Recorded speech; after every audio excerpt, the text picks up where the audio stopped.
Boa noite. Vocês estão me ouvindo? Estão me vendo? Estamos sim, doutora Nájila. Ok. Boa noite, doutora Nájila. Boa noite, boa noite, doutora Patrícia. Boa noite, doutor Shen. É com muito prazer que eu vou dividir esse webinário, não é? A gente que faz há muito tempo tumores do sistema nervoso central. Boa noite para todo mundo que está nos assistindo. Boa noite especial a todos os pais que eu sei que inscreveram.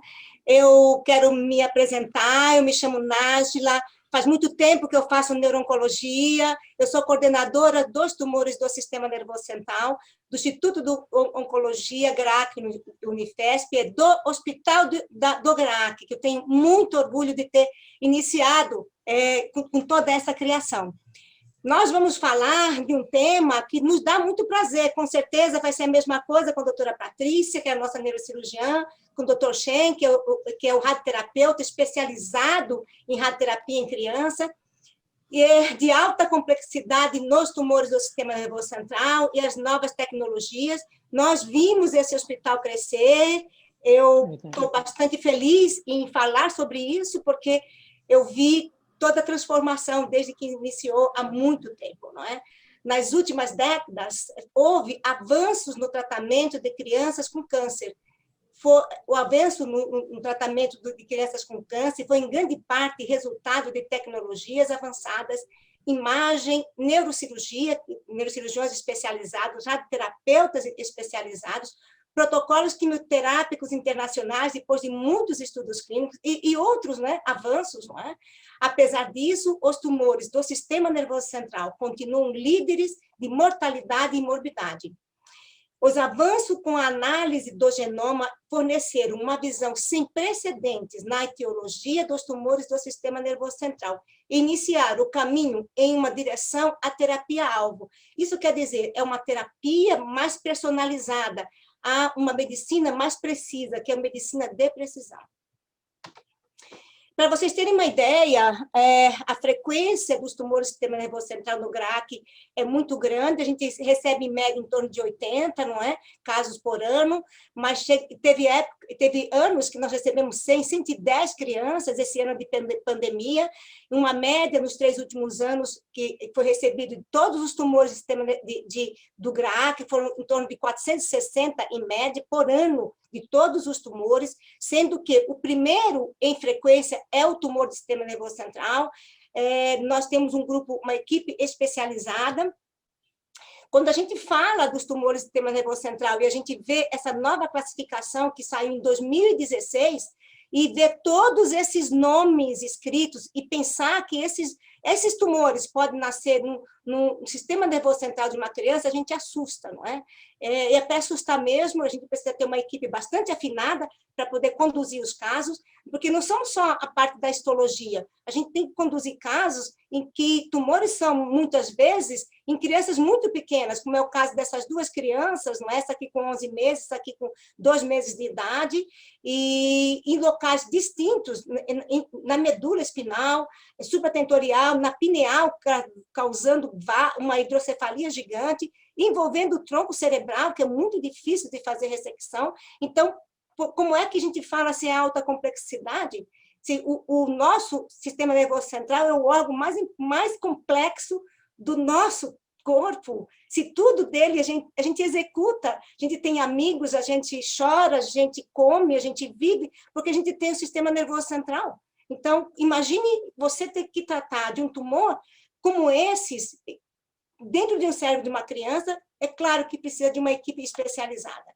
E, nesse tempo todo, a gente sempre pensou como montar uma equipe especializada, a gente tinha, claro, exemplo da onde? Do primeiro mundo, não é? A gente sempre teve ênfase na clínica multidisciplinar, ênfase na subespecialização. Dentro do hospital, nós temos grupos só que faz tumores do sistema nervoso central. O nosso chefe, doutor Antônio Sérgio Petrilli, ele sempre pensou que a gente poderia diferenciar quem faz só leucemia, faz leucemia. Eu faço, junto com o doutor Andréia, com muito prazer, tumores do sistema nervoso central, com toda a equipe, e sempre pensamos assim, ó, criança não é um adulto pequeno, é claro que todos os oncologistas do Brasil pensam do mesmo jeito, que são meus amigos, não é? Que a gente precisa de educação e treinamento. tratamento, eu preciso de um neurocirurgião pediátrico, um neuroradiologista, um radioterapeuta pediátrico, um neuropatologista que também entende de tumores cerebrais em criança, um neuro-oncologista pediátrico, neuroftalmologista, endocrinologista pediátrico, enfermeira neuroclínica, reabilitação, fisioterapia, terapia ocupacional, aí vai muito, muito adiante, a fonoaudióloga, o neuropediatra, o intensivista para receber nossas crianças na UTI, geneticista, porque a gente sabe que tem doenças genéticas e cuidados paliativos. Tudo isso é uma equipe formada e eu tenho prazer de falar que nesses 20, 30 anos que estou no GRAAC, nós conseguimos montar essa equipe dentro do GRAAC. Mas vimos aquela imagem de vários tumores, mas os mais frequentes são esses. Ó, meduloblastoma, que é um tumor embrionário, gliomas de baixo grau, gliomas de alto grau, ependimomas, tumores de células germinativas e tumores embrionários. Nós estamos falando de câncer na criança e no adolescente. E o que é meduloblastoma? Não é? A gente precisa saber como é, o que é. É um tumor maligno do sistema nervoso central mais frequente na criança. Os picos de incidência é de 3 a 4, de 8 a 9, mas pode aparecer na adolescência, no adulto jovem. É um tumor cerebral que tem apresentado melhor sobrevida, melhora gradativa no tratamento, efeitos de reclassificação, melhora na qualidade de vida. E nós estamos numa transição, não é que não é transição, a gente já está com a estratégia terapêutica da genética molecular. Isso foi um grande avanço, a genética molecular. E o que causa o meduloblastoma? A gente sabe que é de causa desconhecida, os tumores, 90% são esporádicos. E a gente sabe que uma pequena porcentagem está relacionada à síndrome genética, síndrome de predisposição genética, que muitas vezes são herdadas da família e muitas vezes são mutações novas, em torno de 7 a 10%. Essa criança foi uma criança que chegou para a gente, do Nordeste, a mãe tinha essas lesões na face, que são carcinomas basocelulares, a criança tinha uma macrocefalia, tinha várias alterações, não é? Que a gente via fenotipicamente, e tinha esse tumor na fossa posterior, não é? E ela foi tratada, era o meduloblastoma, então Gorlin dá meduloblastoma, não é? Ele foi tratado e está aqui com a mãe também foi tratada dos carcinomas basocelulares. E quais são os tumores quais são as histologias do meduloblastoma, né?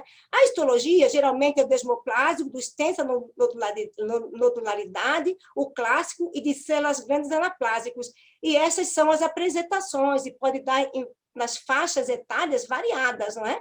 E o aspecto também do anátomo patológico são também distintos. Até então, nós conhecíamos muito bem tudo isso, e também conhecíamos que o desmoplásico, a histologia desmoplásica, vai melhor do que a clássica, que vai melhor do que a anaplásica. E como que é hoje? Hoje também isso vale. A gente sabe que o desmoplásico vai melhor que o clássico, que é anaplásico, principalmente porque tem erros moleculares envolvidos nesses três que terminam deixando essa curva mais ou menos como está. E se a criança tiver com tumor localizado ou disseminado, é diferente? Sim, é diferente. Não é? A gente sabe que uma criança que chega disseminada, que é o caso dessa criança aqui, totalmente disseminada, pode ser até osso, né, que a gente chama de metástase extraneural, não é? Disseminada, é mais difícil de tratar do que aquela que chega bastante localizada. Isso não quer dizer que não tenha chance, mas é muito mais difícil de tratar. A gente tem que intensificar, não é? Isso aqui é um estadiamento que a gente faz procurando raízes, né, metástases do tumor. Isso ainda está em conta, o estadiamento clínico está em conta. Mas o que foi o grande boom, não é, no tratamento? Foi no meduloblastoma. O meduloblastoma é o tumor do sistema nervoso central que mais conhecemos da biologia molecular, da formação do meduloblastoma, não é? Nós temos 4 vias de formação, o WNT, que a gente chama de WNT, que é associado à síndrome do Turco2, o APC, adenopolipose coli, o SHH, que é o Sonic Hedgehog, que é associado à síndrome de Gorlin. O grupo 3, que é mais desconhecido, e o grupo 4, que é mais desconhecido. Esses dois quem descobriu foram as síndromes genéticas, Turco, o APC, o adenopolipose coli, e o Sonic Hedgehog, que foi o Gorlin. Mas, para falar em biologia molecular, a gente tem que ser reconhecido. Em 2016, a classificação da Organização Mundial de Saúde falou assim, olha, eu vou já classificar com vias de formação molecular. Então, ele classifica meduloblastoma definido geneticamente e histologicamente. Então, ele põe WNT, SHH, tem o TP53 mutado, aqui é uma síndrome chamada síndrome de Li-Fraumeni, é a segunda síndrome mais importante, Gorlin e Li-Fraumeni. O meduloblastoma que não é nem WNT e nem SHH, que a gente chama de grupo 3 e 4. Isso foi em 2016. Então, 2012, descobriram as vias, 2016 foi já na Organização Mundial de Saúde classificado, mas aí em 2017 já saiu mais alguma coisa. A gente sabe, nós conhecíamos a via WNT, a via Sonic Hedgehog, a via do grupo 3, a via do grupo 4, e depois, com muito estudo de sequenciamento, de a parte genética, epigenética, descobrimos que cada via também tem coisas diferentes. A gente tem dentro das vias formações diferentes, que termina dando prognóstico diferente. Então, quando a gente fala WNT em criança, vai melhor que WNT em adulto. Isso é fato, porque molecularmente são diferentes. Quando a gente fala de SHH, são quatro vias de formação com erros moleculares distintos, inclusive que dá também em adulto. Quando a gente fala do grupo 3, são 3 vias, quando a gente fala do grupo 4, são 4 vias, são umas 3 vias, mas isso tem mais coisas aqui saindo. Aí você fala, meu Deus, doutora Nádia, por que você vai me mostrar isso aqui numa reunião que é aberta ao público? É só para lembrar que o meduloblastoma, hoje em dia, é muito estudado. E a gente sabe que a via WNT, o SHH, o grupo 3, o grupo 4, tem vários erros moleculares ainda, mais do que eu citei para vocês. Desde a parte da cromatina, desde a parte do genoma, do transcripcional, não é? Genoma, epigenoma, transcriptoma, são todos eles, não é? Mostrando que tem outros erros moleculares, e cada vez mais a gente vai colocando a criança no risco molecular adequado. Mas isso também evoluiu, mas também evoluiu o quê? A radiologia, não é? A radiologia a gente chama de radiogenômica. Eu posso, numa reunião com o radiologista, que é neuroradiologista, que é especializado, falar de alguns grupos moleculares. Eu falei, olha, grupo 4, grupo 3, o SHH, o WNT, aí eu tenho a radiogenômica, esse daqui que aparece no ângulo cerebelo contínuo, aqui é o WNT, esse que é centrado no cerebelo, o SHH, esse da linha média, que capta contraste, é o grupo 3, esse é o grupo 4, que não capta, dá contraste, ele não capta contraste. A gente acerta a radiogenômica em torno de 70%. E no grupo 4 e no SH, mais de 90%. Então, quando eu falo de meduloblastoma, eu apresento isso para vocês, eles não são iguais? Não, eles não são iguais. O nome é meduloblastoma, mas eles são distintos, de vias de formação distintas, não é? Então, a gente vai ver por quê. Vou contar um caso clínico para dar exemplo, que é uma criança de 3 anos e 3 meses, tinha um desenvolvimento normal, anteriormente saudável, 20 dias de história, dor de cabeça, irritabilidade, episódios de vômitos pela manhã, sintomas persistentes, antecedentes, nega história de câncer na família, pais não são consanguíneos. Essa criança veio para o nosso serviço, a primeira coisa que a gente faz é encaixar no serviço, pedir todos os exames clínicos, né, pertinentes, e também pedimos uma imagem. A gente tem um centro de diagnóstico por imagem. Aqui está o doutor Henrique, que eu gostaria agora de fazer uma homenagem a ele, porque ele fala que a gente não fala dele.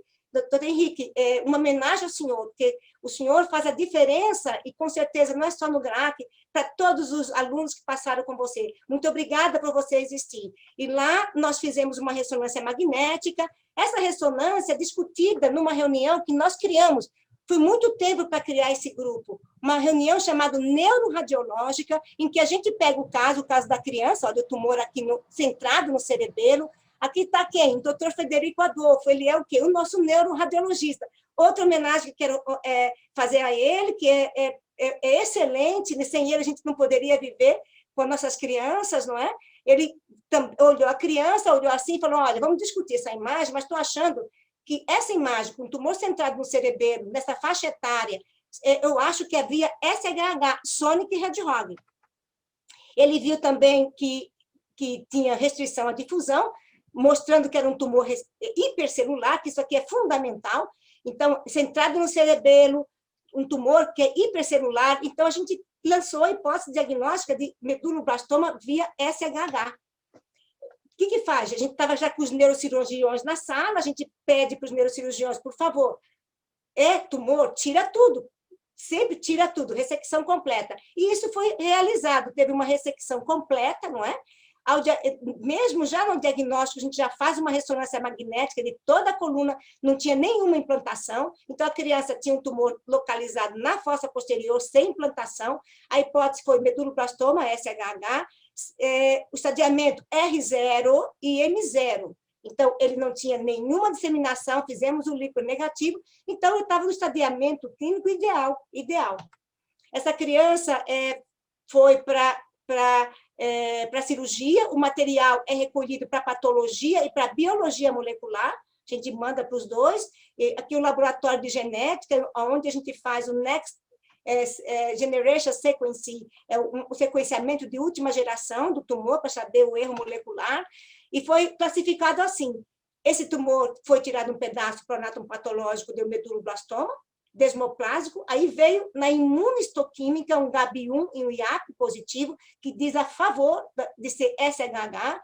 A biologia molecular veio SUFU como erro molecular, então ele é via SHH, que tem o WNT, o 3 e 4, essa via pertence ao SHH, a indicação foi transplante autólogo de medula. É claro que algumas crianças, abaixo de 3 anos, que têm via SHH, pode até fazer quimioterapia com droga intratecal, que é o protocolo do HIT, que também se sai bem, mas o SUFU, geralmente, é um erro um pouco mais agressivo. É indicado fazer um transplante autólogo, intensificar um pouco, para ele ter chance de cura.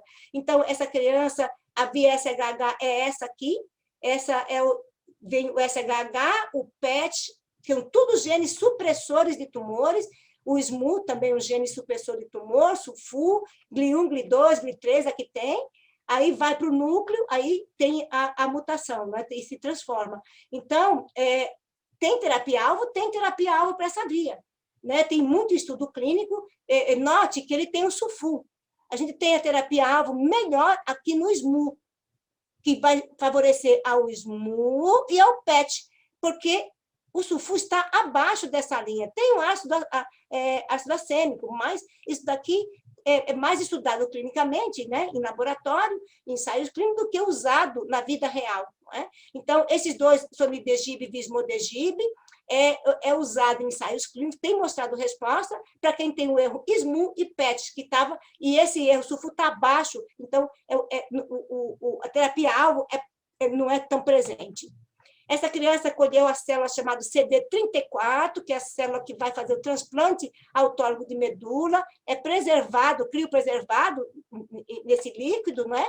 E foi para o transplante autólogo de medula. Então, resumo do caso. Ele tem uma radiogenômica de SHH, olha como nós avançamos, eu estou apaixonada, porque eu não tinha isso. Imunohistoquímica, SHH, GAB1 e IAP, que deu positivo, sequenciamento genético, não é? SHH, que o SUFU estava positivo, tratamento, transplante autólogo de medula, essa criança foi encaminhada para geneticista, para aconselhamento genético, e para descartar a síndrome de Gorlin. Entenda, abaixo de 3 anos é essencial, se a criança for a via de formação SHH, Sonic Hedgehog, que encaminhe essa criança para descartar Gorlin. Não é? Isso é essencial, porque qual que é a chance? 20% pode ter Gorlin, é muito alta a chance. E o tratamento tem umas peculiaridades, por exemplo, a gente não pode fazer radioterapia, não é? A gente tem que investigar a mãe, fazer aconselhamento genético, isso assim. E endocrinologista, neuropediatra e toda a equipe multidisciplinar. Atualmente, 4 anos fora de tratamento, muito bem. Nós podemos fazer um planejamento adequado, porque nós tínhamos tudo na nossa mão. Mas não é sempre que acontece uma criança vir totalmente localizada. Muitas vezes a criança vem com um tumor gigante, com metástase no cerebral, não é? Intracraniana, no cerebelo, ali no lobo temporal, em todo o canal raquidiano, olha aqui, todo disseminado, e tinha história de vômitos, dor de cabeça, desequilíbrio ao andar há 15 dias. Essa criança na radiogenômica também, ela tinha uma restrição de a difusão bastante acentuada. Já na radiogenômica, a gente falou, essa criança tem um meduloblastoma, não é?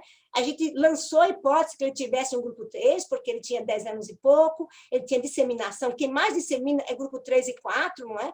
A radiogenômica parecia do grupo 3, então a gente levantou a hipótese na reunião neuroradiológica que era um grupo 3, aí essa criança foi operada, foi feita uma ressecção parcial, e essa criança foi feita uma anatomopatológica que veio meduloblastoma clássico, já não era mais o desmoplásico, aquele clássico que a maioria são clássicos.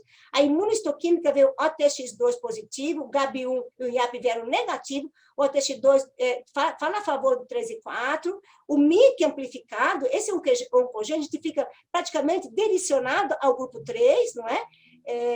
Que fala a favor do grupo 3, o estadiamento ele não teve ressecção completa, era R+, e metástase era M3, porque tinha metástase dentro da coluna. Nós estamos sabendo que ter MIC amplificado no grupo 3 é de altíssimo, altíssimo risco, a gente tem que ficar de olho. Aí fizemos uma radioterapia, que o doutor Shea depois vai falar, bastante especializada, uma quimioterapia bastante agressiva, e fizemos quimioterapia metronômica. Essa criança teve uma resposta muito boa, não é? Limpou completamente, as lesões limparam, está totalmente sem lesão, e essa criança, aos 14 anos, estava dando autógrafo, tinha feito uma poesia na escola, e aos 15 anos está e vai agora numa festa de gala. Obrigada aos pais que me cederam as fotos, eu sei que eles estão assistindo. Um beijo para vocês. Resumindo o caso, eu tinha uma criança que tinha metástases, eu fiz uma cirurgia, não é?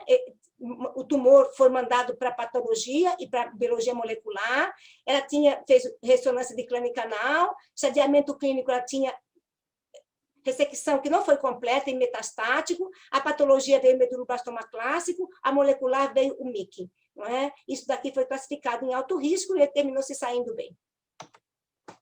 Mas não é só tumores embrionários, não é? A gente tem tumores, gliomas de baixo grau, que é o tumor mais frequente no grupo pediátrico. Eles podem ser astrocitoma pilocítico, pilomixoide, ganglioma, astrocitoma subependimal de células gigantes, glioma geocêntrico, ganglioma desmoplásico infantil, xantoastrocitoma pleomórfico, astrocitoma difuso, que seria o grau 2. Então, tudo isso são os gliomas de baixo grau que podem aparecer no cérebro da criança.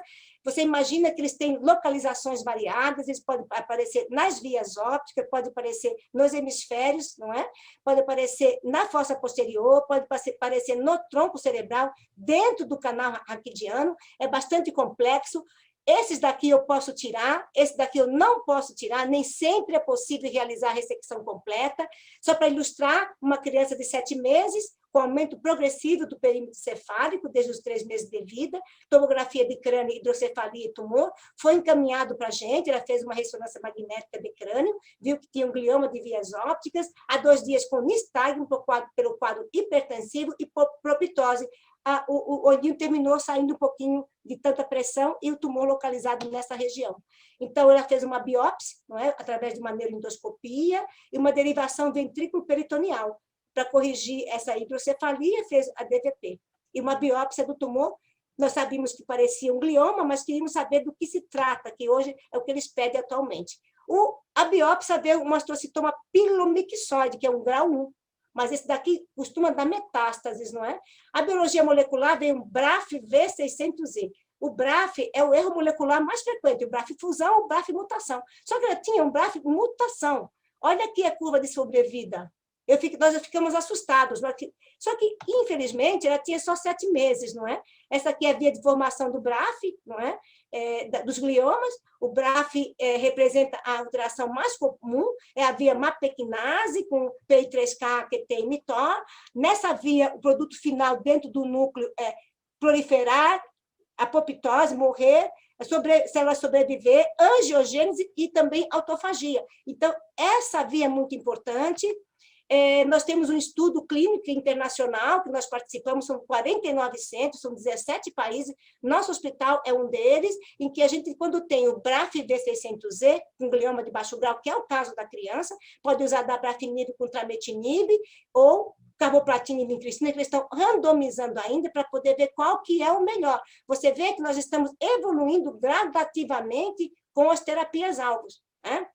Só que ela não pôde entrar, por quê? Porque era maior do que maior do que 1 ano, ela tinha só 7 meses, foi escolhido para ela fazer, então, a carboplatina e vincristina. Antes disso, fizemos uma avaliação visual dentro do GRAAC, ela fez o PVE, porque o PVE era adequado para ela, que tinha só 7 meses. O PVE pode ser usado em todas as faixas etárias, geralmente em pacientes que não colaboram nos exames oftalmológicos, em crianças pequenas com grande perda visual, que era o caso dela. Essa criança tinha uma visão de 20 por 270 no olho direito, que era o pior que tinha o tumor, 20 por 220 no olho esquerdo, porque ela pegava o quiasma, não é?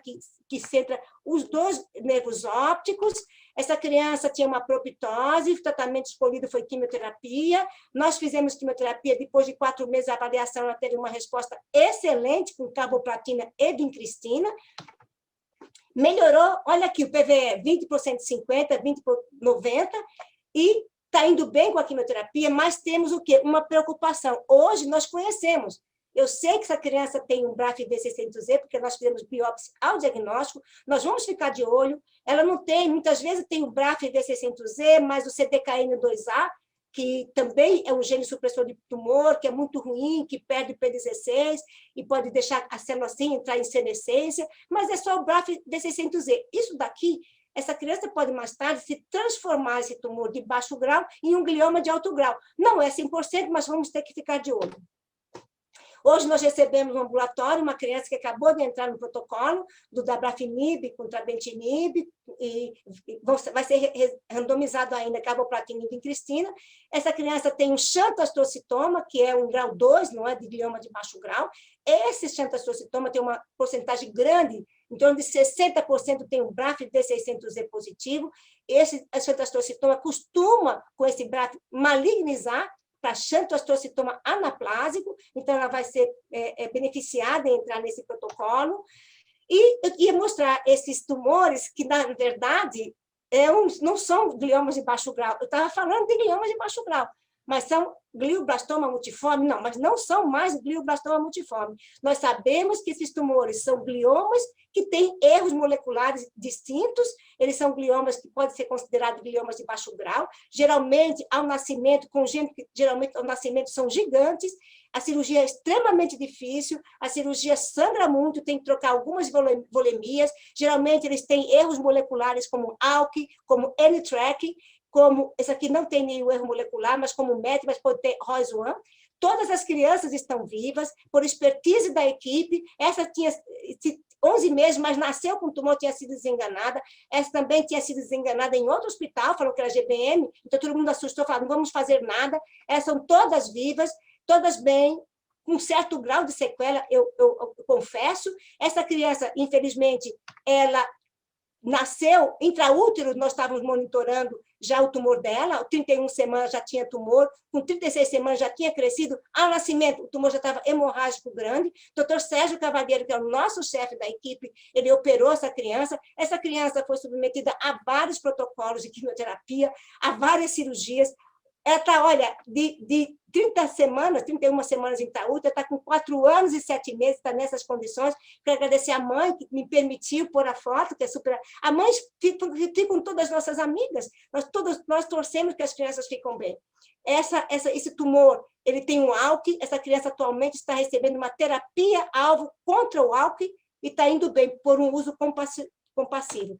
Eu só queria dizer isso, queria agradecer a todos os colegas e queria chamar a doutora Patrícia, passei um pouco do horário, falei que ia falar uns 25 minutos, falei meia hora. Eu queria chamar a doutora Patrícia para poder falar sobre os avanços na neurocirurgia. Muito obrigada a todos. Muito obrigada, doutora Nájila. Eu vou compartilhar minha tela com vocês.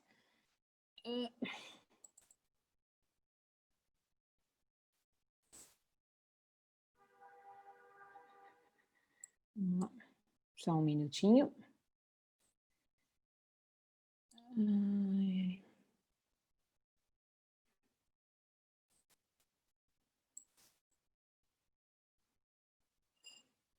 Compartilhar a tela, vamos lá. Só um minuto, por favor.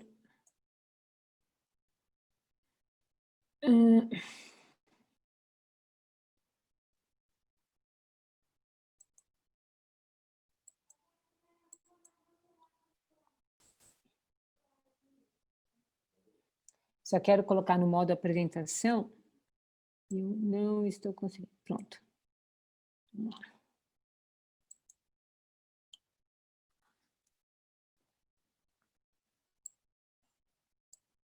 Bom, tudo certo? Doutora Nájila, vocês estão me vendo? Boa noite a todos. Primeiro, eu gostaria de agradecer ao convite da doutora Nájila e de toda a organização desse webinar, pela oportunidade de mostrar para vocês o nosso trabalho do ponto de vista neurocirúrgico no tratamento dos tumores do sistema nervoso central e no uso dessas novas tecnologias. Bom, como vocês viram, a doutora Nájila já mostrou para vocês, o sistema nervoso central, ele representa, né, os tumores do sistema nervoso central representam os tumores sólidos mais frequentes na infância. E no nosso hospital, nós temos um grande número de casos novos por ano de tumores do sistema nervoso central, fazendo com que nós adquiramos uma grande expertise, né, no tratamento desses tumores. Então, nós recebemos pacientes do Brasil todo, da América Latina, e nós temos um grupo muito heterogêneo de tumores. Então, como a doutora Nájila também mostrou, nós recebemos muito bebês, pacientes com menos de 1 ano de idade, nós recebemos muito pacientes com tumores raros. Os tumores muitas vezes chegam volumosos por causa de atraso, diagnóstico, tratamento, e chegam tumores muito complexos, tumores de difícil tratamento, como os tumores de tronco cerebral, os tumores das vias ópticas, craniofaringiomas, os ependimomas, são tumores que exigem um grande esforço, né, um grande empenho de toda a equipe, o envolvimento multidisciplinar é extremamente importante para que a gente consiga tratar e curar esses pacientes. Então, o primeiro passo do tratamento da grande maioria desses tumores é a cirurgia.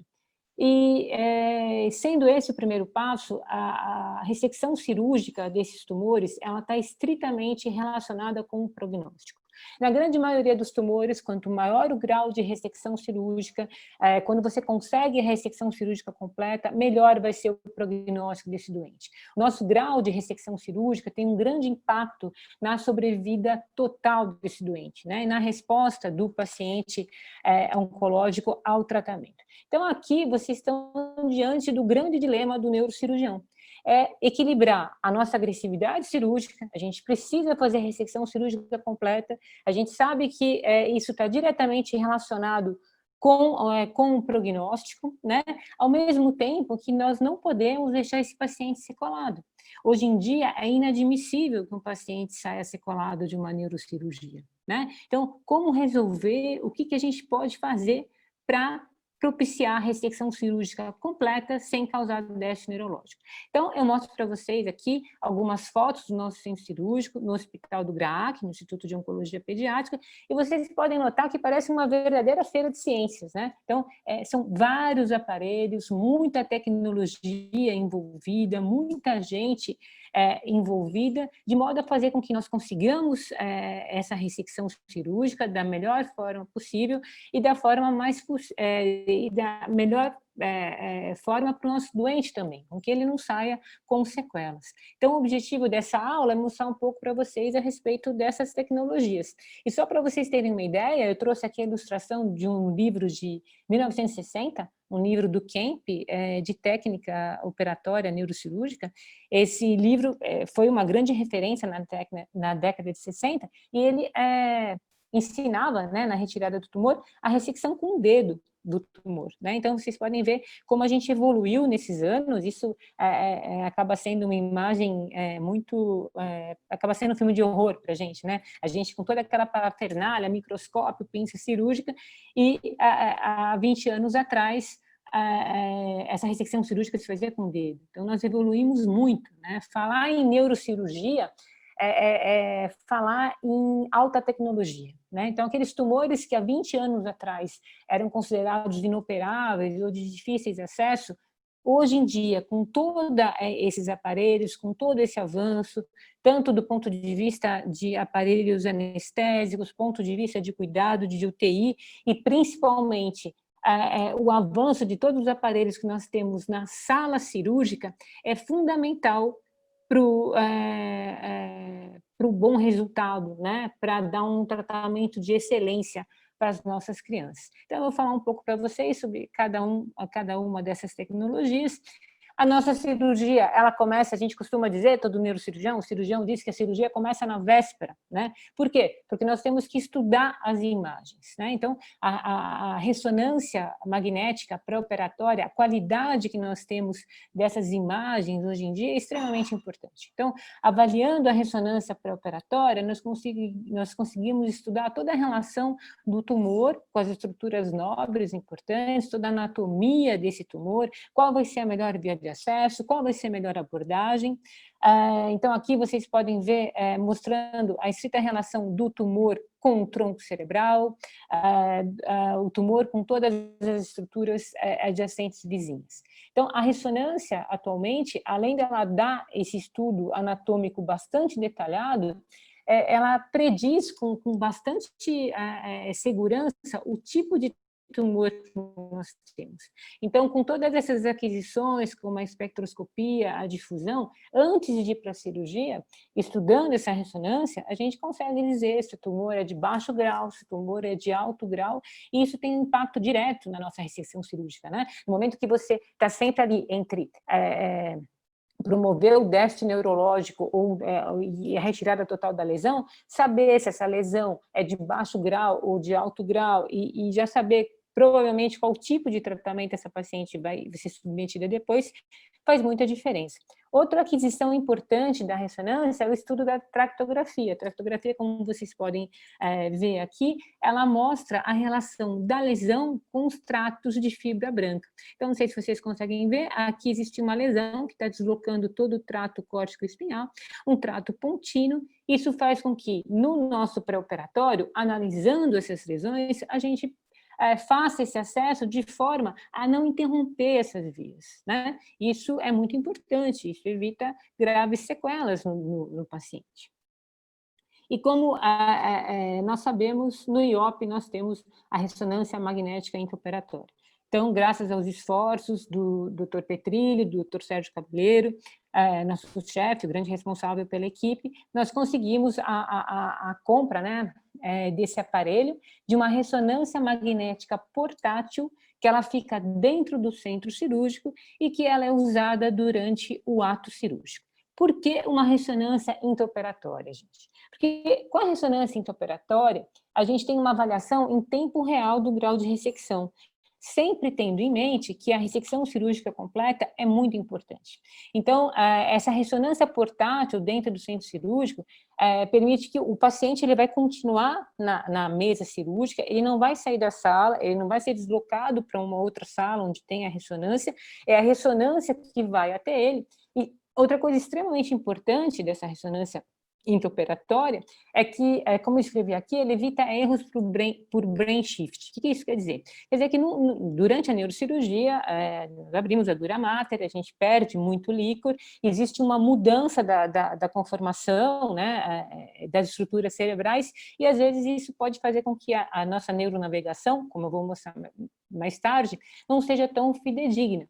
Então, a ressonância magnética intraoperatória ela evita esses erros, né, pelo brain shift, e ela aumenta em muito a possibilidade de ressecção total. Você vai, faz uma cirurgia, às vezes é difícil você identificar o tumor do tecido cerebral normal, você fazendo a ressecção magnética intraoperatória, imediatamente após essa ressecção, você pode voltar lá no mesmo tempo cirúrgico para poder tratar melhor esse paciente e conseguir a ressecção cirúrgica total. Então, aqui tem algumas fotos do nosso aparelho, é um Medtronic Polestar N30, né? Então, a gente desloca esse aparelho para a cabeceira do doente.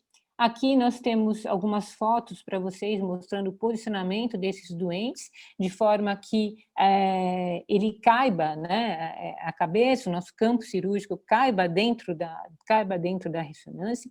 É importante dizer, então, aqui, novamente, um teste para ver se as medidas estão adequadas para a colocação do nosso aparelho, e aqui a colocação da ressonância, isso a cirurgia ainda não começou, nós estamos adquirindo as imagens, essa ressonância, ela ela é acoplada à neuronavegação, que vai nos dar bastante precisão cirúrgica no intraoperatório.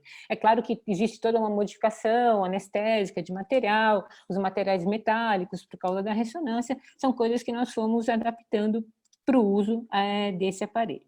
E quanto às imagens da ressonância? Então, aqui eu mostro para vocês compararem a ressonância, uma ressonância pré-operatória, que mostra um extenso tumor da fossa posterior, e a ressonância magnética, né? As imagens adquiridas com esse aparelho, que ele é de menor intensidade, é de meio Tesla, então acreditava-se que a qualidade da imagem não seria tão boa, mas nós vemos nessa imagem aqui, pós-operatório imediato, pós-ressecção cirúrgica imediata, uma imagem muito boa, muito satisfatória, podendo mostrar, né, que houve a ressecção completa da lesão. Aqui uma outra imagem da ressonância magnética intraoperatória, nós temos uma pequena lesão envolvendo o tronco cerebral de um paciente que já havia feito quimioterapia e radioterapia, isso muitas vezes dificulta o nosso acesso, dificulta a identificação da lesão, dificulta saber quais são os limites dessa lesão de tecido normal, e a ressonância magnética intraoperatória, uma boa qualidade, mostrando a ressecção completa da lesão. Então, isso nos dá bastante segurança e aumenta muito a qualidade do nosso trabalho.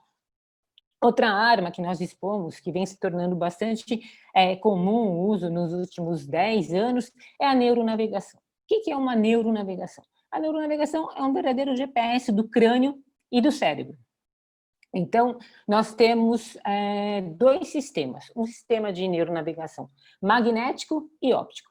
O magnético é esse aqui que eu estou mostrando para vocês, onde a gente tem um gerador de campo magnético e uma bobina que é acoplada à cabeça do doente. Então, todo o meu mapeamento, todo o meu campo magnético, todo o meu acesso cirúrgico, meu estudo, por onde eu vou entrar, a minha orientação literalmente dentro do cérebro do doente, é dado por esse sistema. Então, eu vou mostrar aqui para vocês uma punção que nós fizemos, um tumor cístico guiado pela neuronavegação magnética. A grande vantagem desse sistema é que ele pode ser usado em crianças pequenas, onde não dá para a gente usar o fixador metálico de cabeça. E essa punção, então, a punção desse tumor foi totalmente guiada pela neuronavegação. E aqui a tomografia pós-operatória mostrando o catéter adequadamente locado dentro do cisto. Nós temos ainda o sistema óptico é mais comum, esse sistema de neuronavegação ele é diretamente acoplado com o microscópio, então aqui é uma imagem, uma visão do microscópio, e aqui a visão da neuronavegação. Então, conforme eu me aprofundo, conforme eu me movimento aqui dentro do campo cirúrgico, eu tenho em tempo real essa movimentação na ressonância magnética, né? Então, isso é graças a esse compartilhamento, neuronavegação e microscópio óptico. Aqui o nosso sistema, que é composto por duas câmeras infravermelhas, as nossas esferas reflexivas, que formam o frameless, e através desse sistema, como eu mostro aqui para vocês, nós identificamos o local da lesão, o melhor acesso e onde nós nos situamos durante toda a cirurgia. Então, a neuronavegação realmente é um verdadeiro GPS e é um instrumento muito útil no nosso centro cirúrgico. Outra arma muito importante é a monitorização neurofisiológica. Então, quando a gente fala em DEST pós-operatório,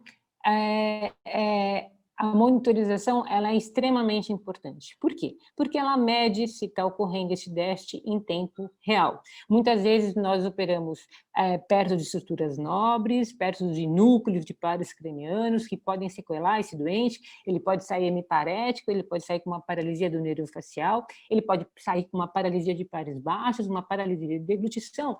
E essa monitorização neurofisiológica, que nada mais é que uma eletroneuromiografia, que acontece durante todo o período cirúrgico, ela vai, a gente costuma brincar que ela segura a nossa mão, né? Porque quando a gente traciona algum nervo, quando tem alguma alteração no disparo, a eletrofisiologista já fala para a gente, olha, vocês estão mexendo aqui no nervo, tomem cuidado, prestem atenção. Como é que isso funciona? Então, eu vou mostrar para vocês. Aqui é um tumor que envolve o sexto nervo craniano e os sinais diretos de manipulação cirúrgica desse nervo durante a cirurgia. Nós temos ainda, por exemplo, para cirurgias do tronco cerebral, onde nós temos várias estruturas, vários núcleos dos pares cranianos. Então, para a gente fazer o acesso para esse tumor, nós mapeamos todo o assoalho do quarto ventrículo, como vocês podem ver aqui por um estimulador, e conforme o estímulo das áreas, eu vou ter a resposta na monitorização. Então, eu posso identificar com segurança, né? Então, aqui, olha,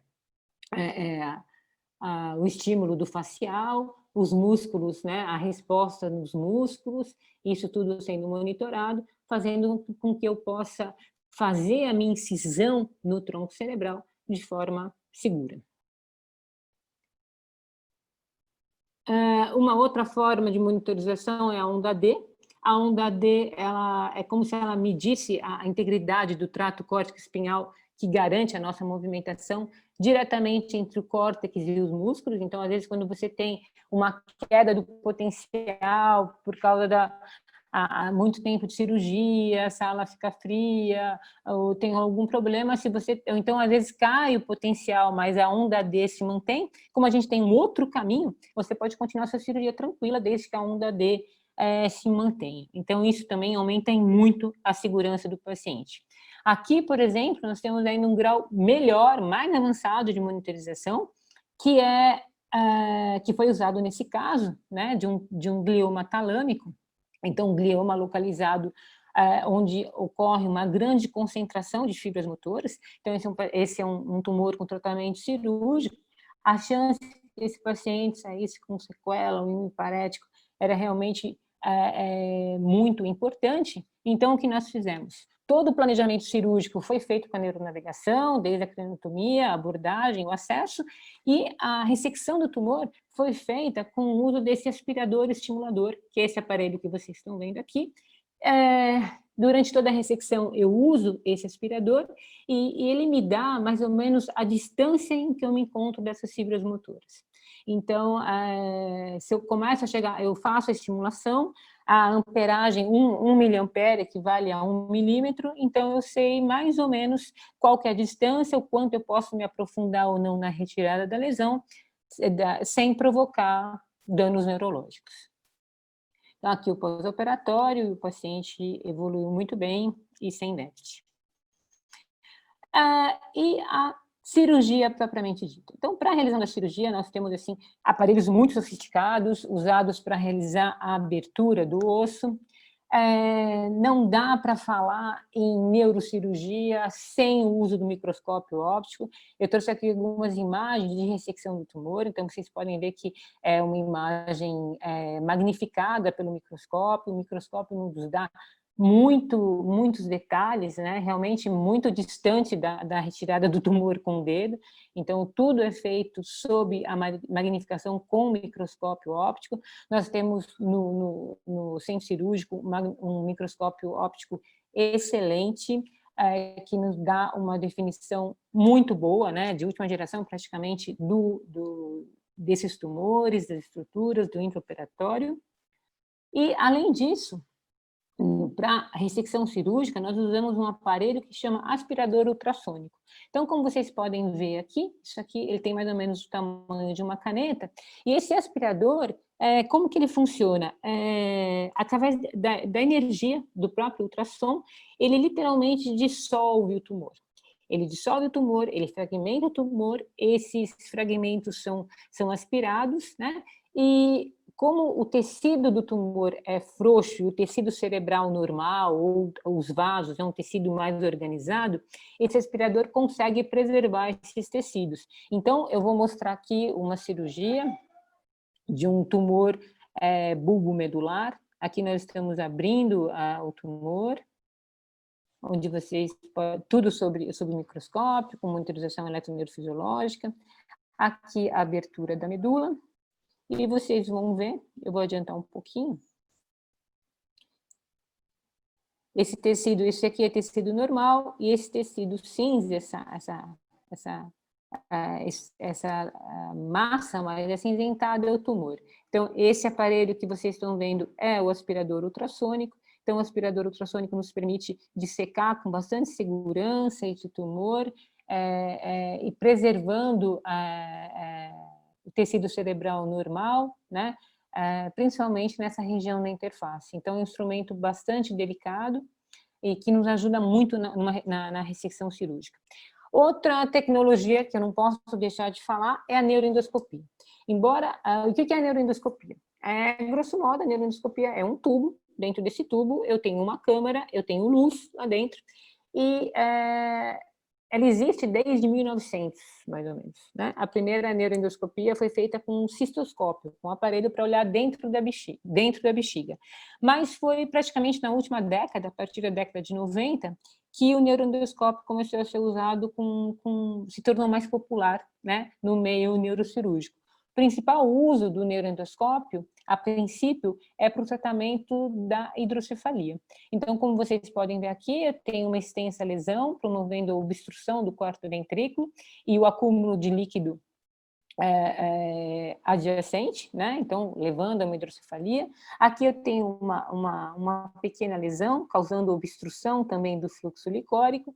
Então, esse aparelho, né, o neuroendoscópio, ele permite o tratamento da hidrocefalia. Como que isso é feito? Nós fazemos um orifício de trepanação na região frontal, nós entramos com o aparelho, aqui nós estamos dentro do ventrículo, e nós vamos fazer um furo, um orifício aqui no assoalho do terceiro ventrículo, fazendo com que o líquor, que não consegue circular normalmente aqui pela fossa posterior, circule anteriormente ao tronco. Então, é uma cirurgia minimamente invasiva, que evita que o paciente coloque válvula, e onde nós temos um excelente controle visual, né, do que está acontecendo. Muitas vezes, na realização dessa endoscopia pré-operatória, no caso de tumores, nos ajuda até a dizer para a doutora Nájila o grau de disseminação, porque às vezes a gente não vê disseminação na ressonância, mas fazendo endoscopia a gente pode ver que existem fragmentos de tumor disseminado já no assoalho do terceiro ventrículo. Com o tempo, a endoscopia foi evoluindo e hoje em dia ela é utilizada tanto para a realização da biópsia de alguns tumores, né, como eu vou mostrar para vocês, até a ressecção cirúrgica total deles. Então aqui eu trago aqui a imagem de uma cirurgia de um tumor de pineal, onde a visão do endoscópio, né, nós entramos com o endoscópio, daqui a pouco vocês vão ver a saída de uma pinça, e aqui nós retiramos o fragmento desse tumor que ocupa o assoalho do terceiro ventrículo. Tá? Então, essa lesão é tirada em pedaços, ela vai para a anatomia patológica e, de acordo com o resultado, esse paciente pode ser submetido só a tratamento quimioterápico, então ele vai necessitar do tratamento neurocirúrgico. Tudo isso feito com um neuroendoscópio.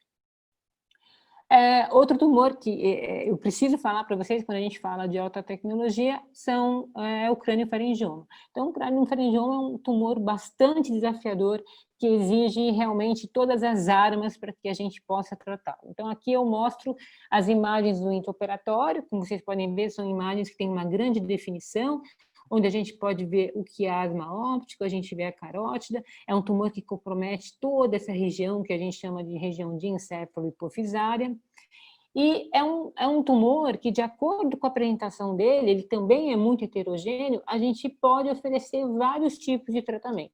Então, o Hospital do GRAAC, sendo um centro de referência, a gente dispõe de todos esses tratamentos, né? Então, de acordo com a localização do tumor, o Dr. Sérgio costuma dizer que os craniofaringiomas escolhem por onde eles querem sair, a gente vai fazer esse tratamento. Então, aqui nós temos a colocação, foi um tratamento desenvolvido por nós, no GRAAC, pelo Dr. Sérgio Cavaleiro, com a doutora Nájila, onde a gente coloca um catéter dentro desse tumor, conectado a como se fosse um reservatório plástico, conhecido como reservatório de Ommaya, que fica no subcutâneo, e nós conseguimos injetar droga nesse reservatório, e a droga vai diretamente no tumor. Aqui, novamente, o uso do endoscópio, né? Então, nós temos uma visão aí dentro do ventrículo, uma visão do cisto tumoral, e aqui nós estamos fenestrando o cisto, a saída de um líquido tumoral, líquido típico do crâniofaringioma, e a colocação de um catéter, como vocês vão ver daqui a pouco. aqui o catéter sendo inserido dentro do cisto, certo? Por onde nós vamos fazer a injeção do alfa-interferon. Ressaltando ainda que essa quimioterapia intratumoral, que foi desenvolvida pelo nosso serviço, ela é mundialmente conhecida, ele é usado em outros centros também. E outra forma do tratamento do craniofaringioma com o endoscópio é o acesso endonasal tangenoidal. O que é isso? Então, aqui a gente tem um craniofaringioma que ele ocupa a região da cela túrcica. Tá? Então, região celular com extensão supracelular. E esse tumor ele vai ser literalmente retirado através do nariz, com o uso do endoscópio. Então, aqui nós temos uma cirurgia assistida por neuroendoscopia. Então, aqui vocês estão vendo a entrada dentro da cavidade nasal, secção de mucosa, nós vamos retirar o septo nasal, eu não vou me estender muito nesse vídeo, e a chegada, né, a drilagem do seio esfenoidal, por isso cirurgia transesfenoidal. Nós tiramos toda a parte óssea, aqui nós estamos fazendo a incisão da dura mater e a retirada do tumor em peças, né, vários pedaços de tumor, tudo auxiliado e guiado com o neuroendoscópio. Isso que vocês estão vendo, dá para perceber, né, uma visão bem diferente do microscópio, é a visão do endoscópio.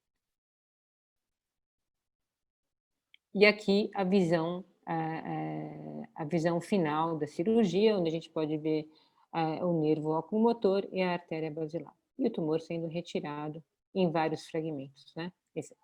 Vários fragmentos do tumor calcificados, típicos do craniofaringioma. Outro tipo de tumor onde todo esse avanço tecnológico é muito importante são os tumores de tronco cerebral. Então, nós recebemos no GRAAC muitos casos de tumores de tronco cerebral, tumores difusos de tronco, que esses tumores difusos eles não têm indicação de ressecção cirúrgica, mas eles têm indicação da realização de uma biópsia, né, para que a gente possa estudar a biologia molecular desse tumor. Ou quando na ressonância magnética esses tumores tenham características que não sejam tão típicas, né, de um glioma, por exemplo, de um glioma de baixo grau, por exemplo. Então, nós vamos fazer essa biópsia, a gente vai fazer esse estudo molecular para ver como esse tumor se comporta, para ver qual tipo de tratamento, o que a gente pode fazer de bom para essa criança, e também isso tudo faz parte de um protocolo de investigação científica. Então, aqui nós temos um caso típico de um tumor difuso de ponte e a realização de uma biópsia guiada por estereotaxia. Então, se antigamente essa biópsia era feita via uma cirurgia convencional da fossa posterior, fazendo uma grande incisão, retirando o osso e tudo mais, a gente consegue fazer essa biópsia por um orifício de trepanação, guiado por esse aparelho estereotáxico, com o uso dessa agulha aqui, que é uma agulha descartável. Então, aqui eu mostro para vocês algumas imagens da cirurgia, o neuronavegador, toda a realização da cirurgia guiada por essas imagens do neuronavegador, nós fazemos todo o planejamento, medidas e tudo mais de acordo com a neuronavegação. Aqui as esferas reflexivas, né, e o uso da nossa agulha e a retirada de fragmentos que a gente vai dar para o laboratório de biologia molecular fazer todo o estudo necessário. Outra arma tecnológica que nós temos também é uma DVP programável. Então, como vocês sabem, esses tumores do sistema nervoso central, muitos deles evoluem com hidrocefalia, é preciso tratar esses pacientes com uma derivação, né, com uma válvula, e dependendo da evolução do tratamento, às vezes quando o paciente tem alguma doença disseminada, a gente precisa fazer uma quimioterapia intratecal. Então, nós temos usado ultimamente essa válvula programável com reservatório, que faz com que, após a gente consiga fazer a injeção intratecal, né, a gente faz a injeção da droga por esse reservatório, nós fechamos essa válvula, que é isso que vocês estão vendo aqui, interrompendo a drenagem dela, e o paciente fica com essa válvula fechada durante cerca de 6 horas, de forma a deixar esse quimioterápico agir, e depois nós abrimos a válvula. Por que a gente faz isso? Porque senão, fazendo uma quimioterapia intratecal com esses pacientes com válvula, toda a medicação vai acabar sendo drenada para o peritônio, né, para a cavidade peritoneal, que é uma vez que o líquor, uma DVP, ela altera toda a circulação licórica. Então, esse é o nosso centro cirúrgico, como o Dr. Sérgio costuma dizer, é o nosso templo, né? É onde nós gostamos de estar, é onde nós trazemos todo o nosso tratamento. Então, aqui vocês podem ver o neuronavegador, a tela do neuronavegador, o microscópio óptico. Ali atrás a gente tem o eletroneurofisiologista, aqui a ressonância magnética intraoperatória.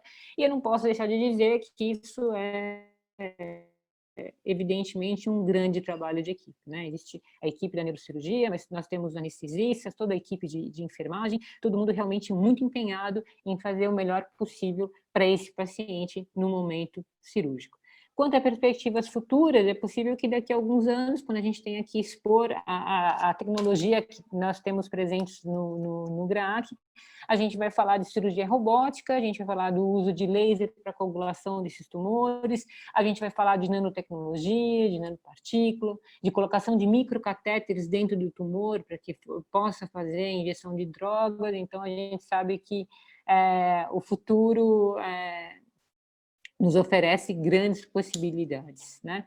Então, essa é a nossa equipe, eu agradeço a todos, né? E é uma grande honra fazer parte desse grupo, a equipe de neurocirurgia, chefiada pelo professor Sérgio Cavalheiro, ela conta comigo, com o Dr. Jardel, com o Dr. Marcos Manir, a equipe de neuro-oncologia, chefiada pela doutora Nájila, ela conta também com a doutora André, com a doutora Milena, nós temos ali a enfermeira Daniela, nosso braço direito, que nos ajuda muito na organização do serviço, a equipe de neuroradiologia, doutor Henrique e doutor Frederico, e a nossa neurofisiologista que fica ali escondidinha durante toda a cirurgia, segurando a mão, falando, não vai aqui, não, está tracionando o nervo, toma cuidado, que é a doutora Denise.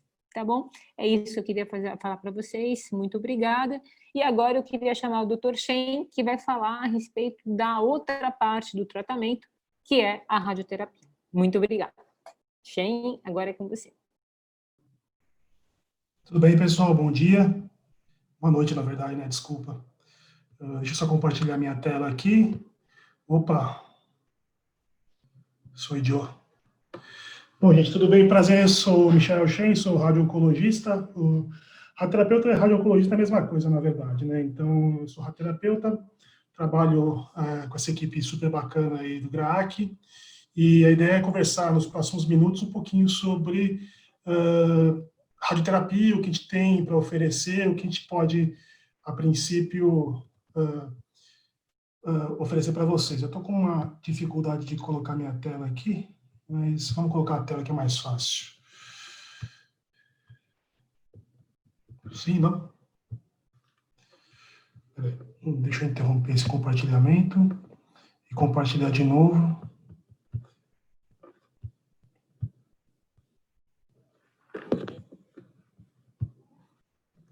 Aí, sou eu. Bom, gente, a ideia qual que é? Conversar um pouquinho sobre o que a gente tem de novo de radioterapia. Eu sei que a pública é bastante variada, então, na verdade, nesse primeiro minuto, eu vou falar um pouquinho sobre o que é radioterapia, né? A gente trabalha com tumores, adultos e crianças, né? No GRAAC, eu sou radioterapeuta pediátrica, obviamente, mas radioterapia é feito para praticamente todos os tumores.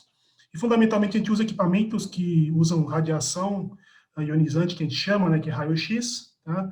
Numa alta potência, digamos assim, para fazer aplicações diárias de radiação numa dose predeterminada, né? Então, a máquina de radioterapia chama-se acelerador linear. Eu acabei não trazendo uma foto da equipe nem da nossa máquina, mas eu tenho algumas fotos bacanas aqui para vocês darem uma olhada, né? E a radioterapia é uma especialidade relativamente recente, assim, acho que talvez bem menos recente que a neurocirurgia, né, que é uma coisa que vem, inclusive, dos egípcios, em relatos aí antigos. A quimioterapia talvez seja mais recente do que a radioterapia e tem uma evolução muito mais rápida, mas a nossa especialidade tem aí, na verdade, em torno de mais ou menos um pouco mais de 100 anos, né? E as máquinas de radioterapia modernas, elas vêm da década de 70. De lá para cá, as máquinas têm ficado muito mais sofisticadas e, na verdade, talvez seja uma questão até um calcanhar de Aquiles da radioterapia. A gente depende muito de tecnologia para trabalhar, né? E muitas vezes a ciência em radioterapia acaba progredindo um pouco devagar, porque a gente também depende da interação que vocês viram agora para poder concluir que tratamentos podem ser melhores que outros, por exemplo, né?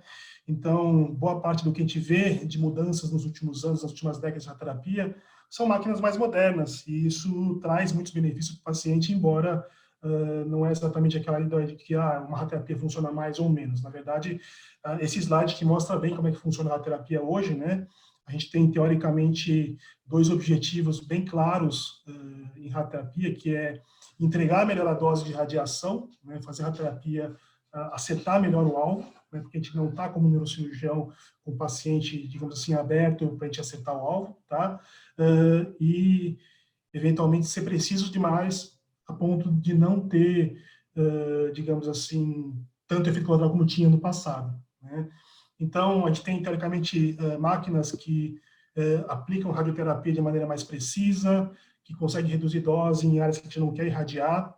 A gente tem máquinas hoje que entregam a radioterapia um pouco mais rápida, e isso de maneira menos complexa, tá? E até, na verdade, embora a gente use radiação para tratar, né, como a gente tem discutido muito sobre efeitos tardios, efeitos adversos da radioterapia, a gente tem hoje máquinas que usam menos radiação, né? Por exemplo, podem eventualmente ajudar a localizar o alvo sem usar a radiação, né?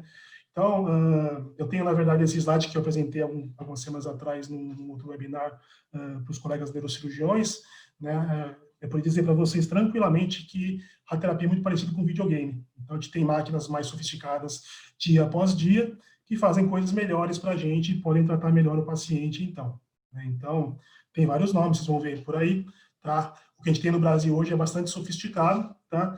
E realmente a gente consegue fazer muita coisa para o paciente em termos de tratamento, em termos de acertar melhor o alvo e reduzir efeitos colaterais que antigamente eram muito mais evidentes, e talvez muitos de vocês tenham ouvido falar no passado dos efeitos colaterais da radioterapia.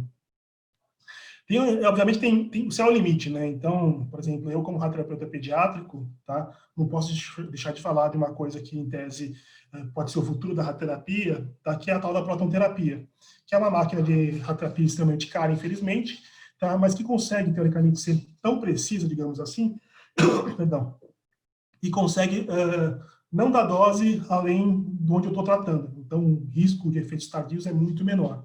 Essas máquinas existem, elas são muito caras, tá? No Brasil, infelizmente, a gente não tem, tá? E alguns estudos já têm mostrado que realmente elas reduzem o risco de complicações tardias, que é um problema que a gente realmente experimenta no nosso dia a dia e faz a gente pensar na indicação adequada ou não de radioterapia, que eu vou mostrar para vocês nos próximos slides, tá? Algumas evoluções, algumas máquinas, alguns conceitos de radioterapia, às vezes, não vão para frente, digamos assim, né? Então, esse aqui é um exemplo também que eu mostrei algumas semanas atrás em outro webinar com os neurocirurgiões, tá? Isso aqui é um dispositivo para radioterapia, no qual a gente utilizaria para imobilizar um paciente. Isso aqui é um dispositivo que, teoricamente, demandaria uma cirurgia muito complexo, e isso, teoricamente, acabou caindo em desuso, uma coisa que não é tão antiga, mas também não é utilizada mais, tá? E muitas vezes o pessoal sempre fala assim, olha, para tumor cerebral pediátrico, talvez a radiocirurgia funcione.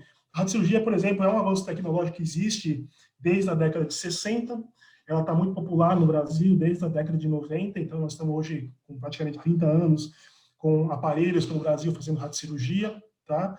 Mas, especificamente para criança, por exemplo, tá? Quando a gente vai falar de radiocirurgia, a gente fala de metástase cerebral. Especificamente para criança, como não é exatamente a mesma coisa que o tumor de adulto, né? Os tumores pediátricos, tá? A gente muitas vezes acaba não tendo muita, digamos assim, frequência do uso de radiocirurgia. Então, por quê? Porque a gente não tem metástase cerebral, que seria uma disseminação de um tumor do corpo para dentro do cérebro, que é mais comum em adulto, tá? Mas em criança, por exemplo, é muito raro. E aí a gente usa, teoricamente, essas ferramentas sofisticadas para tratar situações um pouco mais peculiares na faixa etária pediátrica. Então, a doutora mostrou agora há pouco um pouquinho sobre craniofaringioma, da cirurgia de craniofaringioma. Muitas vezes a gente pode, em princípio, fazer a radioterapia quando a cirurgia não é factível, tá? E, por exemplo, uma radiocirurgia, que é um equipamento que é muito utilizado, uma técnica que é muito utilizada em adulto, hoje em dia, para tratar metástases de tumores de adulto, tá? Tem pouco espaço na neuro-oncologia pediátrica, e a gente acaba utilizando em situações muito peculiares. Eu, particularmente, não gosto de fazer radiocirurgia em craniofaringioma, mas a literatura fala, por exemplo, de estudos cujo o resultado de você fazer uma radiocirurgia ao invés de uma cirurgia, por exemplo, tá? São muito favoráveis. A gente, por exemplo, lá no GRAAC, a gente, trabalhando junto com um grupo de neuro-oncologia, praticamente 100% dos nossos casos são feitos com radioterapia com fracionamento que a gente chama de convencional. Então, a radiocirurgia é um tratamento com dose única, tá? É uma modalidade terapêutica moderna que usa dose única de radiação bem alta, e a radioterapia que a gente costuma utilizar, que a gente chama de estereotática fracionada, tá? Que é uma radioterapia altamente precisa também, só que ao invés de fazer isso numa dose única bem alta, a gente faz ele em pedacinhos, como a gente faz no dia a dia. Então, a gente, por exemplo, faz, ao invés de 28 dias, ao invés de um dia de radiocirurgia, né, a gente faz em 28 até 30 sessões bem precisos de radioterapia convencional, muitas vezes até porque o nosso hábito e a nossa preferência é fazer um tratamento após um tratamento cirúrgico. Tá? Das tecnologias modernas que a gente tem hoje muito disponíveis no Brasil e no mundo, acho que é o que mais mudou a radioterapia nos últimos 20 anos, é o que a gente chama de modulação de feixe. Né? Antigamente chamava de MRT, né, que é uma radioterapia que a gente chama de intensidade modulada, e hoje a gente tem um subtipo chamado VMAT, que é o de modulação volumétrica. É o que vocês estão vendo na figurinha aqui, tá? A máquina de radioterapia ela tem que apontar para um lugar, né? Então seria essa região central que está abrindo e fechando. Tá? Numa radioterapia tradicional que a gente tem disponível praticamente no Brasil inteiro hoje já, a máquina não faz isso que está fazendo. Tá? A modulação vem da ideia de que eu tenho um alvo específico no qual eu quero tratar, e perto dele eu tenho um alvo que eu não quero tratar. Né? Então, você tem, por exemplo, um tumor cerebral, você teria, por exemplo, o ouvido do paciente, os nervos dos olhos que você não quer irradiar. Tá? Então, a modulação permite, então, que a gente dê a dose exata naquele alvo que eu quero tratar. Por exemplo, um tumor da doutora Nájila, que a doutora Patrícia operou e vai fazer quimioterapia agora junto com radioterapia. Tá? E a radioterapia tem que ser bem precisa, então o MRT permite aumentar essa precisão e irradiar menos tecidos normais. Tem muita literatura hoje, tá? A gente até, na verdade, tem alguns estudos, por exemplo, que foram publicados no passado. Tá? Esse ano a gente publicou um estudo de MRT para um tumor renal, que chama tumor de Wilms, mas, por exemplo, para geminoma, para tumores cerebrais, a gente consegue, teoricamente, fazer essa tal de conformidade, né? Então, irradiar melhor o que eu quero irradiar e proteger o que eu não quero irradiar. E isso tem o potencial de reduzir efeitos tardios do tratamento, que eu também vou falar de novo a seguir. Tá? Uma outra tecnologia que está bem disseminada e é bem importante para o nosso dia a dia é o que a gente chama de radioterapia guiada por imagem, tá? Que é um método, na verdade, no qual, com o equipamento de radioterapia que a gente usa no nosso dia a dia, tá? A gente consegue fazer uma imagem com pouca radiação, uma imagem muito rápida, tá? Que não demanda muito tempo para você validar essa imagem, digamos assim, e essa imagem, teoricamente, permite dizer para mim qual que é a precisão que eu estou tratando. Então, para vocês verem essa tela, por exemplo, isso aqui também é um craniofaringioma coincidentemente, tá? Uma lesão, uma área irradiada, para ser irradiada bem grande, uma cavidade cirúrgica, tá? E do lado direito acima, onde está aqui meu ponteiro agora, essa aqui é a imagem da tomografia, uma tomografia de planejamento, tá? E essa daqui, essa imagem à esquerda aqui em cima, é a imagem que eu faço com a máquina de radioterapia, que é o tal do IGRT, tá? A gente chama de cone beam, que é um termo técnico para indicar isso daqui. É uma imagem volumétrica, feita com a radiação do equipamento um pouco antes de fazer a aplicação, tá? E eu consigo sobrepor as imagens, colocar uma do lado da outra, e a máquina consegue dizer para mim, olha, a sobreposição da imagem para bater certinho no que você está fazendo neste exato momento, em comparação ao que você queria fazer no dia que você planejou o paciente, eu preciso corrigir, teoricamente, 1 milímetro para cá, 2 milímetros para lá, 0,1 grau aqui, 0,1 grau ali. Então, ele, teoricamente, permite que eu corrija o tratamento, tá? E aí, teoricamente, eu consigo irradiar com uma precisão, literalmente, submilimétrica. Para que serve isso? Tá? Isso é importante por quê? Porque toda a terapia, na verdade, demanda que eu localize meu alvo, né? Então, eu dependo da imagem de diagnóstico, dependo da imagem pós-cirurgia, por exemplo, tá? Dependo do que o radiologista fala para mim, que, olha, esta aqui era a região que estava a doença, e como o tratamento ele é feito, a princípio, em sessões, tá? Ao longo das sessões, que podem durar 6, 7 semanas, tá? O paciente pode engordar um pouquinho, emagrecer um pouquinho, ele pode ficar um pouquinho mais solto na máscara, no imobilizador, que a gente chama, né? Às vezes o paciente tem bastante cabelo, cai o cabelo, e aí ele fica um pouquinho solto na máscara, então eu sempre tenho que considerar uma margem de segurança. Essa margem de segurança, teoricamente, é uma margem que poderia, num cenário ideal, não existir, tá? E não existindo essa margem de segurança, idealmente, eu poderia irradiar menos tecido normal, tá? Mas a gente sempre tem essa margem de segurança porque a gente precisa saber que no dia a dia eu vou acertar 100% das vezes o meu alvo, digamos assim. Tá? Então, por exemplo, esse aqui é um gráfico que a gente tem aqui, que a gente fez num estudo que a gente levou para o Congresso Brasileiro de Radioterapia alguns anos atrás, acho que foi em 2017, isso aí, tá? A gente fez uma análise dos nossos, se eu não me engano, 73 primeiros pacientes tratados no serviço, tá? A gente tem mais de, acho que uns 300, a gente trata mais de 100 pacientes por ano, tem mais ou menos 700 pacientes tratados já no hospital lá com radioterapia, tá? A gente avaliou, por exemplo, no nosso dia a dia, fazendo aquele esquema que eu mostrei no slide anterior de IGRT, né, qual que é a chance de eu errar o alvo em termos de milímetro a milímetro, né? Então, por exemplo, no tumor abdominal, que tem a questão do paciente estar respirando ou não, tá? A minha margem mínima seria em torno mais ou menos de 3 a 4 milímetros, tá? E num tumor craniano, a margem mínima seria de 2 milímetros. Então, teoricamente, se eu fizer uma margem de 2 milímetros utilizando esse sistema de localização de área, eu consigo ainda assim acertar 100% das vezes o meu alvo.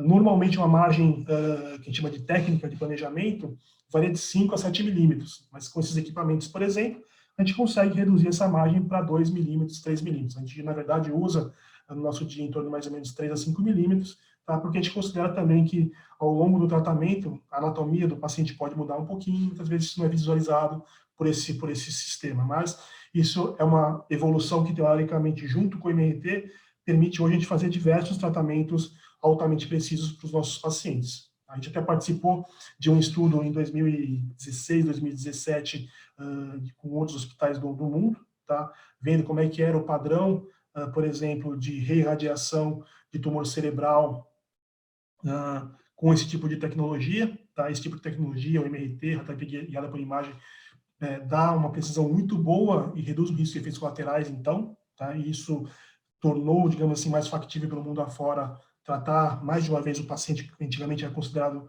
improvável e virtualmente impossível fazer, tá?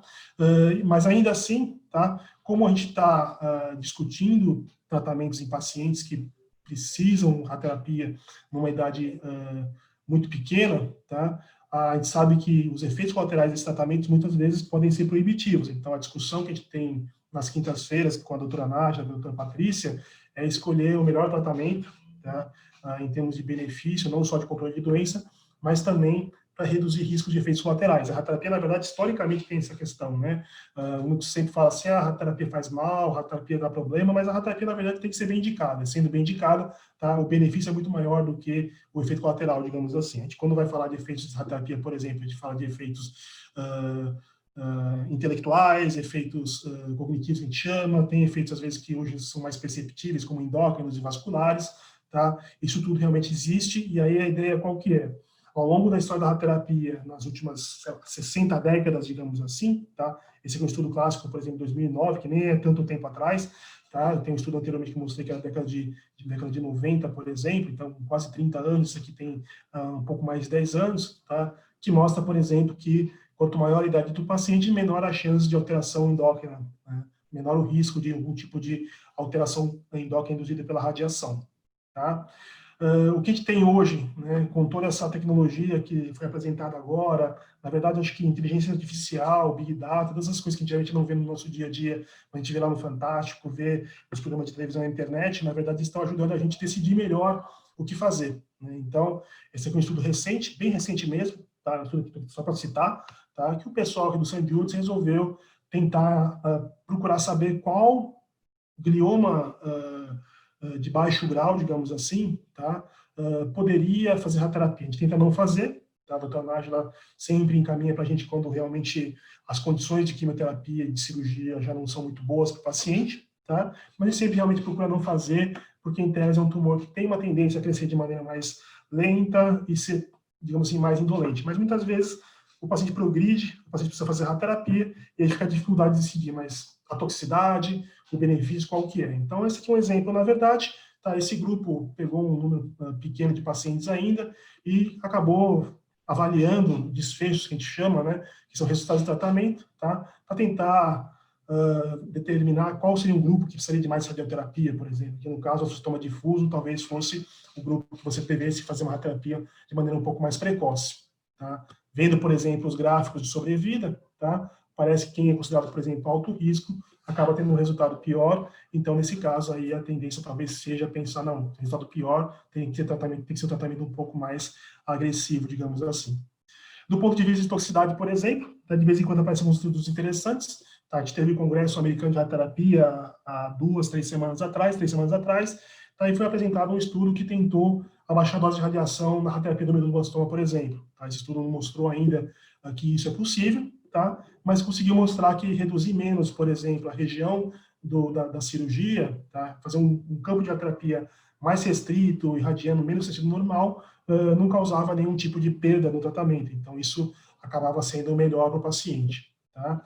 A gente tem, por exemplo, estudos que dividem a indicação de radioterapia pela idade do paciente, pela localização da doença.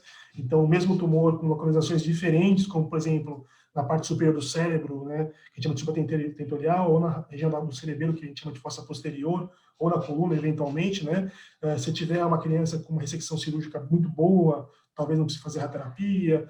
Se tiver uma localização que, teoricamente, for de fossa posterior, talvez o prognóstico seja melhor se eu fizer uma radioterapia, ou então, eventualmente, eu peço para o neurocirurgião abordar de novo, fazer uma ressecção máxima possível. Tudo isso são evoluções que a gente vê no nosso dia a dia, tá? Que associam, na verdade, todo esse conceito de tratamento multidisciplinar. Então, a gente alia a tecnologia, a gente tenta sempre pedir para o nosso chefe mais equipamento, máquinas melhores, mas boa parte da nossa rotina mesmo é entender o que está acontecendo no dia a dia, absorver o que a literatura nos mostra, tá? Para poder selecionar melhor os tratamentos. E aí, teoricamente, os resultados tendem a ser melhor para esses pacientes. Bom, só finalizando aqui, tá? Eu queria só, algumas coisas que a gente geralmente costuma discutir com os colegas, a gente tem, na verdade, radioterapias muito boas chegando por aí, tá? A questão, na verdade, às vezes é questão de custo, tá? Uma máquina de próteses, como eu mostrei anteriormente, que é o que a gente vê fora do Brasil, nos Estados Unidos e da Europa, sendo cada vez mais discutida para tumores pediátricos, é uma realidade um pouco distante para a gente, porque é muito cara, custa na ordem de 20, 30 milhões de dólares uma máquina dessas, tá? As novas tecnologias, então, elas buscam ser mais eficientes, né, tratar o paciente em menos tempo, porque uma radioterapia, às vezes, pode demorar 1 hora por dia, para o paciente vindo fazer 28, 30 dias, às vezes, acaba sendo muito difícil, tá?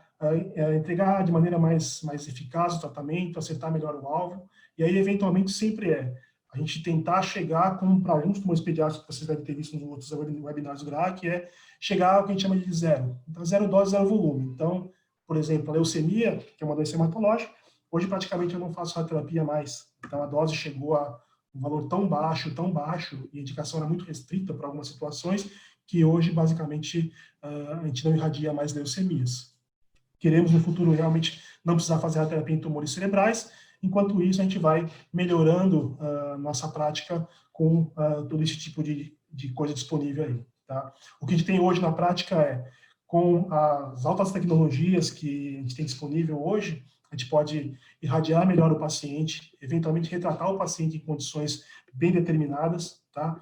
A gente consegue hoje, com conhecimento de biologia molecular, de radiogenômica, dos resultados cirúrgicos da doutora Patrícia e da melhor quimioterapia da doutora Naja, a gente consegue, por exemplo, estratificar melhor, dizer assim, esse paciente pode fazer a terapia, esse não vai precisar agora, pode deixar para depois, tá? E aí, assim, teoricamente, reduzir efeitos tardios do tratamento. E aí, entendendo também melhor como é que esses efeitos acontecem, tá? Que isso no passado era muito nebuloso, a gente consegue também compartilhar o risco com as famílias, tá? E tomar uma decisão mais assertiva. Gente, é isso. Muito obrigado.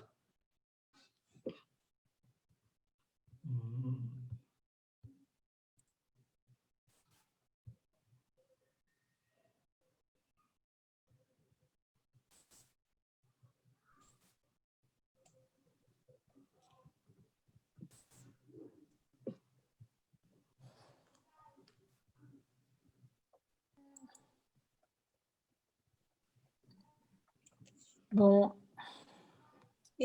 Não sou eu que tenho que falar? Como é que eu faço? Sim, doutora Nájila. sim, doutora Naja. Eu que pergunto, olha aqui. Nós temos algumas perguntas, né, que vou dirigir a vocês. Primeira pergunta eu vou fazer para a doutora Patrícia. Existe cirurgia desse sistema nervoso central de emergência? Em qual situação?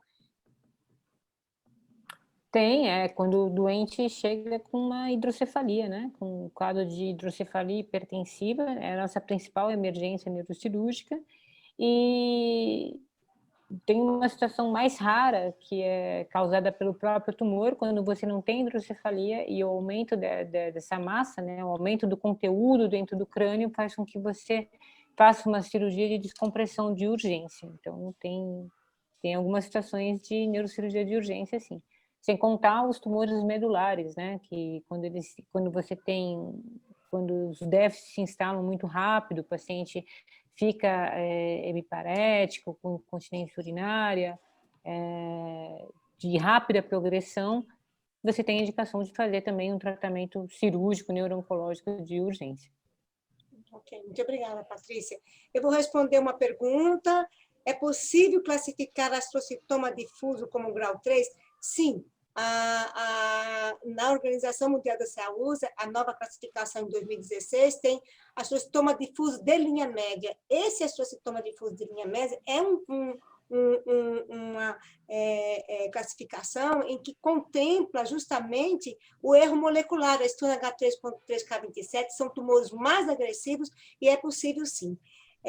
Tem outra pergunta que estão fazendo. No caso do meduloblastoma, ocorrem alterações de tipos de quimioterápicos em relação a 10 anos atrás? Não mudaram muito os quimioterápicos. Mudaram o rearranjo de alguns quimioterápicos. O grande avanço foi na tecnologia, não é? Que aí inclui a neurocirurgia, a radioterapia e a biologia molecular, reclassificando e tratando a criança no seu risco adequado, diminuindo a mortalidade e diminuindo a morbidade da criança. Me perguntaram também qual o prognóstico de sarcoma cerebral em crianças de 0 a 3 anos. Vamos falar de 1 a 3 anos de idade. O sarcoma cerebral é possível ser tratado, é passível de cura. A gente tem alguns casos dentro do GRAAC, a gente tem alguns casos que até dividimos também com o pessoal do CQKIDS em Toronto, publicados, não é?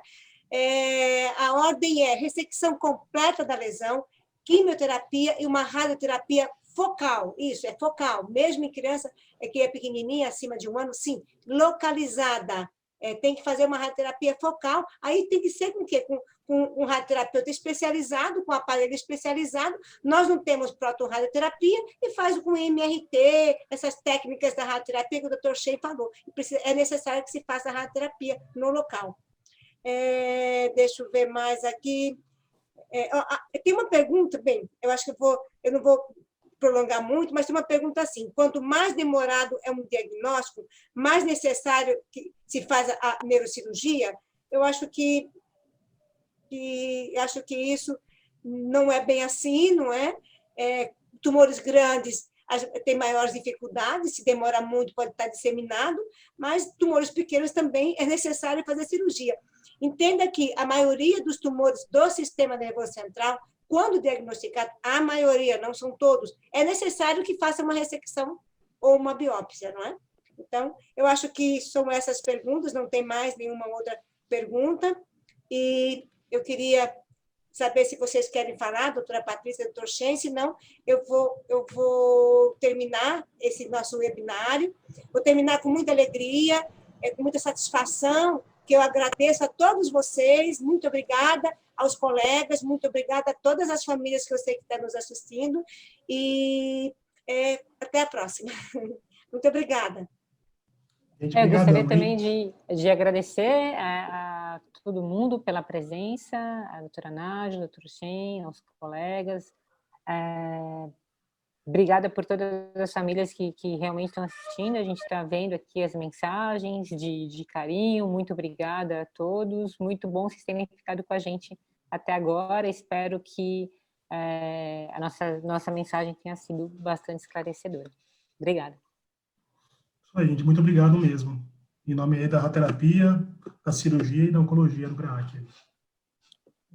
Então, tá bom. Então, estamos encerrados. Obrigada a todos. Tchau. Tchau.